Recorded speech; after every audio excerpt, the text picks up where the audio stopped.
Happy New Year, everybody. It's 2023 and it is January. I am in my big greenhouse and I wanted to take you through what I'm going to sow and grow in January. I sow and grow all year round, so I wanted to start this afresh in January with you. It's no use showing you December, but I will show you what is actually growing from December. I'm wanting to become much more self-sufficient, and in becoming more self-sufficient means that I do have to actually sow all year round. Okay, so I've experimented with this and it is possible. It's possible to do it under grow lights and it's possible to do it without grow lights.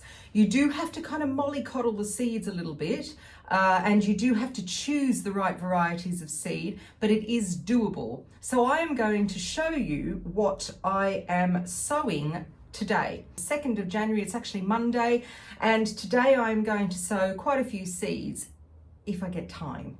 So let's start. All right, so the first lot of seeds I'm going to sow are Brassicas. I have some kale. I've got my winter kale over at the allotment and it's doing really well. So what I do now at this time of the year is I put some kale in that will kind of feed us more or less in the April, May, June time. And after that, that then comes out because it's going to bolt. And what I will find is with the kale over at the allotment, as the days get longer and we get more light, the kale on the allotment's going to bolt. And that's why I want this kale now to go in as a replacement. The other thing that I'm sowing, which seems a little odd, is a red cabbage. And I do this red cabbage all the time. I've got my winter red cabbage on the allotment, and that is red drum red cabbage. Fabulous winter cabbage. The one that I'm doing now, and I'm going to start with that one today, is this one here called Red Fuego. And it's an F1 variety. It does really well at sowing this time of the year. It will be out of the ground, I would hope, by June. It's the same with the kale as well. So once these brassicas come out, the kale and the red cabbage, I'm then going to, that will then be my purple sprouting broccoli for, February next year. Wow, imagine thinking that far ahead. But we do. That's why it's so exciting. All right, so that's what I'm going to do. They're the brassicas that I'm going to do first of all. And I'll show you how I sow them and where I grow them, which is an interesting thing as well. I'm going to use these modules here. Fabulous for doing things like lettuce. Like I said, my brassicas, I start them in here and then I might actually transplant them into a bigger module, but they're really good for things to get going in. So that's what I'm going to use to start off with. So I'm going to do 1, 3, 6, 9. I'm going to do 12 of the kales, and the last 3 at the end are going to be the red cabbage that I'm going to stick in. And I'm going to do 2 lots of those, 2 trays. So let's get on with that then. Let's do the cabbage first. I mean, how do you sow cabbage seeds? You really sow them like any other seed. So I am going to sow per cell. I am going to sow, and this seems a bit extravagant, but in this one, I'm going to sow 3 seeds. All right, that's what I do. And I kind of, as you saw, I did this just to kind of push the soil down a little bit, so we don't get any pockets. 2, 3, there's 4 in there. See if I can take one out. There we are, I've taken it out. So that's what I'm going to sow. That's the red cabbage. I'm going to put the little ticket in here so I don't forget that that's the red cabbage. And the rest are going to be all the kale seeds. This one I will do the green curly and dwarf green curly, and then the other one I will do the red scarlet. And then I just put a little bit of soil over the top and that's it.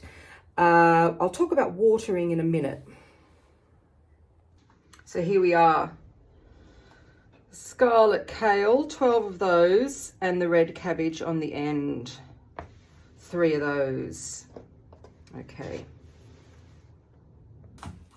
so there you go. 2 of these modules done. I've got 12 Scarlet Kale and 12 green Dwarf curly kale, and I've got in the end 6 red cabbage Fuego. Right, okay, so now let's talk about how I'm going to get this to germinate. These brassicas need about anything from about 15, I would say, even 18 degrees Celsius to germinate. So that could mean anywhere in the house, actually. If you've got windowsills, if you want to put it on a table, but anywhere that you've got that kind of temperature in the winter is fine. A greenhouse like I'm standing in, and this greenhouse is a very warm greenhouse, just doesn't really cut the mustard because you get these big dips in temperature overnight. So I've been watching the temperatures in here, and when we had this big freeze in December, it did get down to about -6. The other greenhouse, my aluminium one, got down even further.